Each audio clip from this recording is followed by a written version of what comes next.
গণেশদা নতুন বাড়ি তৈরি করছে, এর জন্য তার অনেক টাকার দরকার। এই বাড়ি তৈরির জন্য জমিদারের কাছ থেকে বেশ কিছু টাকা গণেশদা নিয়ে এসেছে, কিন্তু বাড়ি তৈরি ছাড়াও অন্যান্য দিকে খরচ করতে গিয়ে জমিদারের দেওয়া টাকা গণেশদার ফুরিয়ে গেছে, অথচ বাড়িও সম্পূর্ণ তৈরি হয়নি। গণেশদা দাঁড়িয়ে দাঁড়িয়ে ভাবছে যে কিভাবে টাকার জোগাড় করা যায় বাড়িটা তৈরি শেষ করতে। সেই সময় তার ছেলে এসে বলছে, আচ্ছা বাবা, এই বাড়িটা তো এখনো আমাদের তৈরি শেষ হলো না, তা বাড়িটার ব্যাপারে কিছু ভাবো, কিভাবে তাড়াতাড়ি শেষ করা যায়। আমরা সবাই বসে আছি, কবে নতুন বাড়ি তৈরি হবে, তা কি ঠিক করছো এ ব্যাপারে? তোর কথা তো সবই বুঝলাম, কিন্তু সমস্যা হচ্ছে টাকা হাতে নেই, তো টাকা তো সব ফুরিয়ে গেছে। ও, কিন্তু তুমি যে জমিদারের কাছে এই জন্য অনেক টাকা নিয়ে এলে, সে টাকা কোথায় গেল? আর টাকা বলিস না, সে টাকাও নেই আর বাড়িও শেষ হয়নি। কি যে করি, মনে হচ্ছে বাড়ির কাজ আর শেষ করা যাবে না, বুঝলি, এইরকমই থাকবে। তা তাই বললে হয়, কিছু একটা ব্যবস্থা তো তোমাকে করতেই হবে। সেটাই তো ভাবছি যে কি ব্যবস্থা করি। তা তুই কি আমাকে কিছু সাহায্য করতে পারবি এই বিষয়ে? হ্যাঁ বলো, কি সাহায্য করতে হবে? আমার সাধ্যের মধ্যে হলে নিশ্চয়ই তোমাকে আমি সাহায্য করব। শোন, আমি জমিদারের কাছে যদি যাই আবার টাকার জন্য, জমিদার আমাকে কিছুতেই টাকা দেবে না। আর বাড়ি তৈরির জন্য আমাকে পরিষ্কার বলবে যে একটা বাড়ি তৈরি করতে যত টাকার দরকার তার থেকে বেশি টাকাই তুমি নিয়ে গেছো, আর পাবে না। তাহলে এখন উপায়, আমাকে কি করতে বলছো? শোন, তোকে কি করতে হবে আমি তোকে বলে দিচ্ছি। হ্যাঁ বাবা, খুব পারবো, কোনো অসুবিধা নেই। হুজুর, হুজুর, আপনার কাছে আমার একটা নিবেদন আছে হুজুর। হ্যাঁ, কে তুমি? হুজুর, আমি আপনার জমিদারি সভার ভাঁড় গণেশের ছেলে। ও, গণেশের ছেলে? তা ব্যাপারটা কি বলো তো? দুদিন ধরে গণেশের কোনো পাত্তা নেই দেখছি। ও সেই বাড়ি তৈরি করার জন্য টাকা নিয়ে গেল, অনেকগুলো টাকা, সেই টাকা শোধ করারও নাম নেই, ওরও আসার নাম নেই। ব্যাপারটা কি? না হুজুর, সেরকম কোনো ব্যাপার নয়, তবে আমার বাবা আজ সকালে পটল তুলেছে, সেই জন্যই আমি আপনার কাছে এসেছি হুজুর। কি, পটল তুলেছে? সে কি কথা বলছো তুমি? নায়েব, পটল তোলা মানে কি তুমি জানো? হ্যাঁ হুজুর, জানি বই কি, পটল তোলা মানে হলো মারা যাওয়া।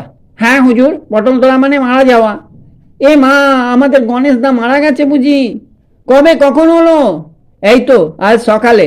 সে কি কথা, গণেশ দা আর নেই আমাদের মধ্যে, গণেশ দা মারা গেছে, এ কি করে সম্ভব? হুজুর, আপনি এবার ব্যবস্থা করুন, আপনি ওর ছেলেকে কিছু টাকা পয়সা দিয়ে দিন হুজুর, ওরা খুব গরিব তো, এই সময় ওদের টাকার খুব দরকার। হ্যাঁ হুজুর, কিছু টাকার জন্যই আপনার কাছে এসেছি। বাবা তো সকালে পটল তুলেছে, তাই জন্য আমি আপনার কাছে এসেছি, যদি কিছু টাকা দয়া করে দেন আমাকে। অবশ্যই অবশ্যই। এ হে হে, গণেশটা মারা গেল আর তার ছেলে হয়ে তুমি আমার কাছে এসেছো, তোমাকে আমি দেব না? নায়েব, শিগগিরই ওকে 1000 টাকা দিয়ে দাও তো। গণেশের সমস্ত পরলৌকিক ক্রিয়াকার্য এই টাকা দিয়েই সম্পাদন হয়ে যাবে আশা করি। আর শোনো বাছা, তুমি আমাদের গণেশের ছেলে, এই টাকা নিয়ে যাও, গণেশের সমস্ত কাজকর্ম করো।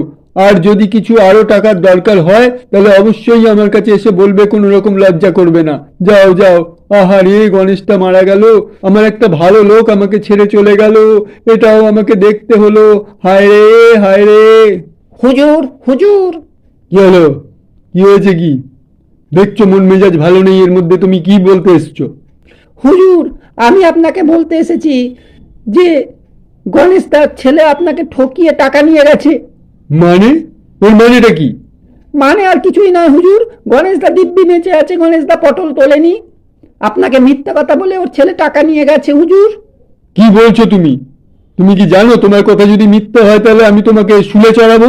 হ্যাঁ হুজুর, আমি নিজে চোখে দেখে এসেছি হুজুর, গণেশদার বাড়ি তৈরি হচ্ছে আর গণেশদার ওর ছেলে সেখানে দাঁড়িয়ে আছে। গণেশদার মোটেও মারা যায়নি হুজুর, আপনাকে ঠকিয়েছে হুজুর। ও, তাহলে এক কাজ করো তো, শিগগিরই গণেশকে আর ওর ছেলেকে আমার কাছে ডেকে আনো, এক্ষুনি, এই মুহূর্তে।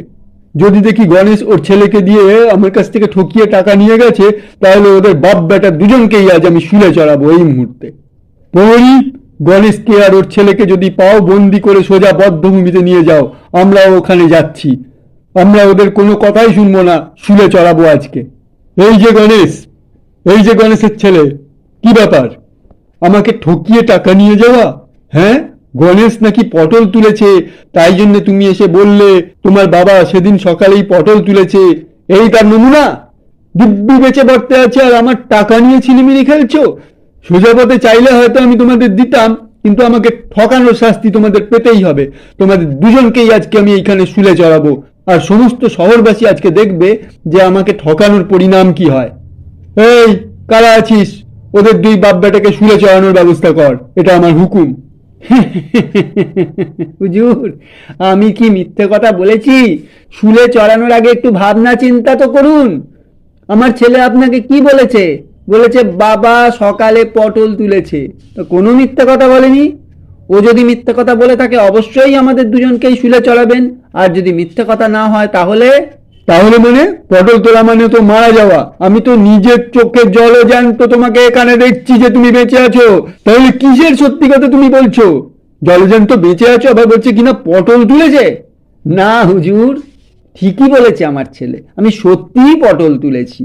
সেদিনকে সকালবেলায় আমি জমিতে গিয়ে এই দেখুন এই টাটকা পটলগুলো তুলে এনেছি।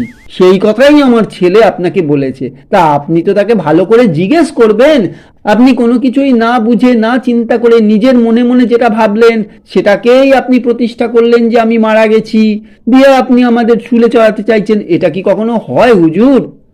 আপনি তো লোক লাগিয়ে দেখবেন যে ব্যাপারটা আসলে কি। এই দেখুন হুজুর, কত পটল আমি তুলে এনেছি, তাহলে আমার ছেলে কি ভুল বলেছে? আমার ছেলে তো মিথ্যা কথা বলে টাকা নেয়নি হুজুর। আর ওই বাড়ি তৈরির কাজটা পুরো শেষ হয়নি, আপনার কাছে চাইলে হয়তো আপনি দিতেন না। সেই জন্যই আমার ছেলে এসেছিল যে বাবা পটল তুলেছে বলে টাকা নিয়ে গেছে। এতে তো দোষের কিছু দেখছি না হুজুর। ও, এই কথা! ছি ছি ছি ছি, আমারই ভুল, আমারই ভুল গো, আমারই ভুল। ওহে সব সভাসদরা, দোষটা আমারও, দোষটা তোমাদেরও। তোমরাও তো আমাকে পরিষ্কার করে বলনি যে, তোমরাও বললে পটল তোলা মানে মারা যাওয়া, হয়তো জমি থেকে পটল তোলাও হতে পারে। ঠিক না বলো? হ্যাঁ হুজুর, তাই ঠিক, তাই ঠিক। তাহলে গণেশ, আমারই ভুল, আমার ভুলের জন্য আমি তোমাদের বাপ বেটা দুজনের কাছেই ক্ষমা চেয়ে নিচ্ছি। আর শুলে চড়ানোর কোনো ব্যাপারই নেই। এই শুল সরিয়ে নিয়ে যা। আর তোমার বুদ্ধির তারিফ আবারও না করে পারছি না। আর এই তোমার অসাধারণ বুদ্ধির জন্য তোমাকে আবার আমি 1,000 টাকা দান করছি। যাও, এবার গিয়ে তোমার বাড়ি সুন্দরভাবে শেষ করো। আর বাড়ি তৈরি হলে আমাদের সবাইকে নেমন্তন্ন করে খাওয়াবে, কেমন? জো হুজুর, আপনার আদেশ শিরোধার্য। হা হা হা হা হা হা হা হা।